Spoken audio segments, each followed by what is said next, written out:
네, 이번 시간에는 개화 지문과 관련된 문제를 한번 해설해보는 시간을 갖도록 하겠습니다.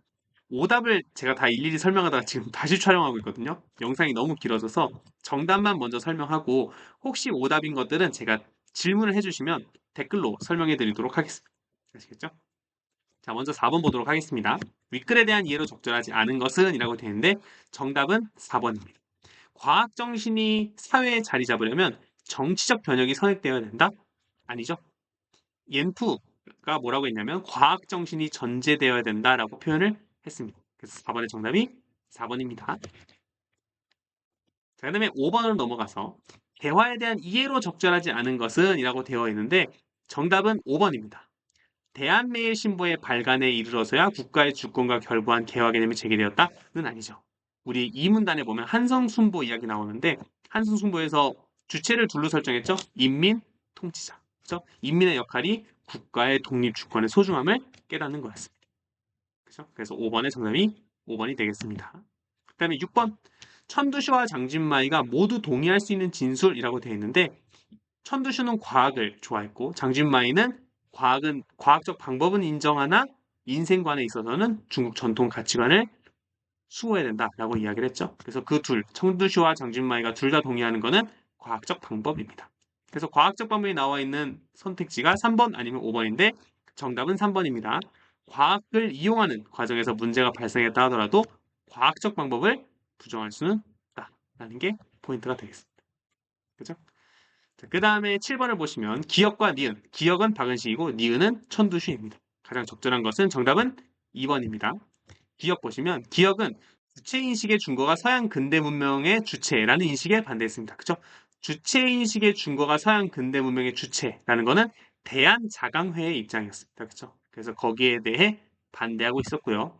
니은은 천두슈는 철학이 과학의 방법에 근거할 수 없다는 생각에 반대했습니다. 그죠? 과학적 방법으로 많은 것들을 이뤄나가야 된다. 그죠? 과학과 과학적 방법을 굉장히 중시했던 사람입니다. 그래서 정답은 2번이 되겠죠. 자, 근데 8번으로 넘어와서 8번은 이제 복이랑 가, 나를 비교하는 건데 먼저 보기를 보도록 하겠습니다. 자, A 마을은 가난했지만 전통 문화와 공동체적 삶을 중시하면서 이웃마을과 조화롭게 살아가고 있었습니다. 자, 근데 오래전 마을의 경제 발전을 목표로 서양의 생산 기술을 도입하는 정책을 시행했는데 마을 사람들은 정책의 필요성에 공감하면서도 자신들이 마을의 발전을 이뤄낼 수 있는지 확신이 부족했대요. 그래서 정부는 마을 사람들을 독려하기 위해서 마을의 역량으로 달성할 수 있는 미래상을 계속해서 홍보했대. 자, 이 포인트가 정답으로 나중에 구현이 됩니다. 어쨌든 우리 계속 읽어보겠습니다. 자, 이후에 마을은 물질적 풍요를 누리게 됐지만 경제적 이권을 두고 사람들끼리 갈등했대요. 원래 사이가 좋았죠? 그러다가 갈등하게 된 겁니다.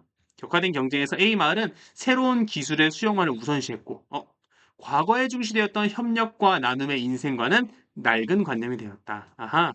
그래서 장준마이의 개념이 나오겠죠. 자, 젊은이들에게 전통 문화는 서양 문화에 비해 열등한 것으로 여겼다. 그래서 전통의 가치관의 중요성을 깨닫는 게 아마 보기 문제로 나오겠네요. 그죠? 아무튼 정답은 1번입니다. 1번 보시면 한성 순보를 간행한 취지는 서양에 대한 반감을 줄이는 거에 있었습니다. 그죠? 취지가 서양에 대한 반감을 줄이는 거였습니다. 네, 보기에 있는 정부가 서양의 생산 기술 도입으로 변화하게 될 마을을 홍보한 취지는 뭐였어요? 마을 사람들을 독려하기 위해서죠. 그죠? 그래서 그 취지가 서로 달랐기 때문에 정답은 1번이 되겠습니다.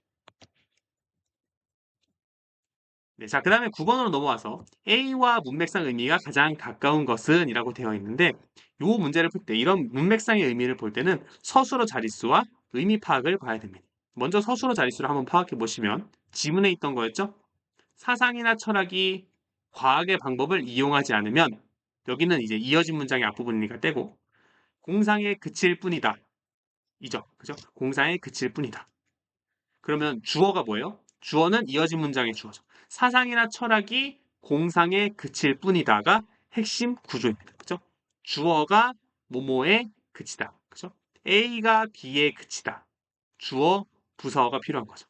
그죠? 이 두 개가 필수 성분이기 때문에 필수 성분을 만족하는 것들을 찾아보면 B는 그치다. B가 그치다. 1번은 아니죠. 2번.